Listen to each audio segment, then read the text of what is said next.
ఈరోజు ఈ వీడియోలో తిరుమల కొండ పైన నిద్రపోతే మనకు కలిగే లాభాలు ఏంటిదో మనం ఈ వీడియోలో తెలుసుకుందాము. ఈ వీడియో పూర్తిగా చూసేందుకు ప్రయత్నం చేయండి. మన ఛానల్లో కేవలం వెంకటేశ్వర స్వామికి సంబంధించి వీడియోలు మాత్రమే అప్లోడ్ అయితే చేయడం అయితే జరుగుతుంది. ఇప్పుడు టాపిక్లోకి వద్దాము. తిరుమలలో మనము నైట్ పూట నిద్రపోయామనుకోండి, మనకు కలిగే లాభాలు ఇప్పుడు తెలుసుకుందాము. తిరుమల ఇది కేవలం ఒక కొండ కాదు, ఇది కలియుగ వైకుంఠం. ఇక్కడ ప్రతి అడుగు పుణ్యం, ప్రతి శ్వాస భక్తి, ప్రతి క్షణం శ్రీనివాసుని అనుగ్రహం ఉంటుంది. భక్తులు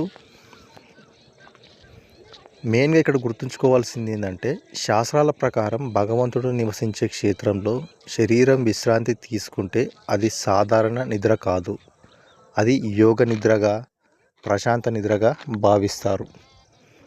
అదేవిధంగా తిరుమలలో నిద్రపోతున్నప్పుడు మన మనస్సు ప్రపంచపు ఆలోచనల నుండి దూరం అవుతుంది. అక్కడ కేవలం పాజిటివ్ ఎనర్జీ మాత్రమే ఉంటుంది. హృదయం భగవంతుడి వైపు మల్లుతుంది. అందుకే చాలామంది చెప్తారు, తిరుమల కొండపై నిద్ర చాలా ప్రశాంతంగా ఉంటుందని, ఎలాంటి టెన్షన్స్ ఉండవని చాలామంది చెప్తుంటారు. ఇది కేవలం భావన కాదు, ఆధ్యాత్మిక అనుభూతి. పెద్దవాళ్ళు చెప్తారు, తిరుమలలో ఒక రాత్రి నిద్రపోతే మన జీవితంలో ఉన్న అజ్ఞాత పాపాలు కూడా క్రమంగా క్షీణిస్తాయని. అదేవిధంగా ఇక్కడ నిద్రపోయేది మన శరీరమే కాదు, మన అహంకారం కూడా విశ్రాంతి తీసుకుంటుంది.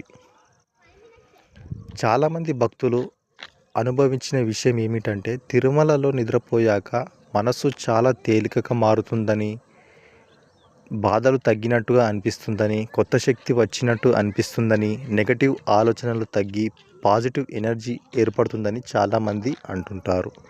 కొన్ని సందర్భాలలో భక్తులకు స్వప్నాలలో కూడా శ్రీవారి దర్శనం లభించిన కథలు ఉన్నాయి. అవి కలలు కాదు, అనుగ్రహ సంకేతాలు. కానీ ఒక విషయం గుర్తుంచుకోవాలి, తిరుమలలో నిద్రపోవడం అంటే కేవలం శరీర విశ్రాంతి కాదు, శుద్ధ మనసుతో భక్తితో నిద్రపోవాలి. అహంకారం, దురాలోచనలు, అసత్యం ఇవి మనసులో ఉంటే ఆ నిద్ర ఫలితం తగ్గిపోతుంది. అందుకే శాస్త్రాలు చెబుతున్నాయి, తిరుమలలో నిద్రపోవడం కూడా ఒక తపస్సు అని అంటారు. ఒకసారి ఆలోచించండి, శ్రీవారు నడిచే కొండపై ఆయన చూపు పడే ప్రదేశంలో మన శరీరం విశ్రాంతి తీసుకుంటే అది పుణ్యం కాక మరేమై ఉంటుంది? అందుకే భక్తులారా, ఎప్పుడైనా అవకాశం వస్తే తిరుమలలో ఒక రాత్రి నిద్రపోండి.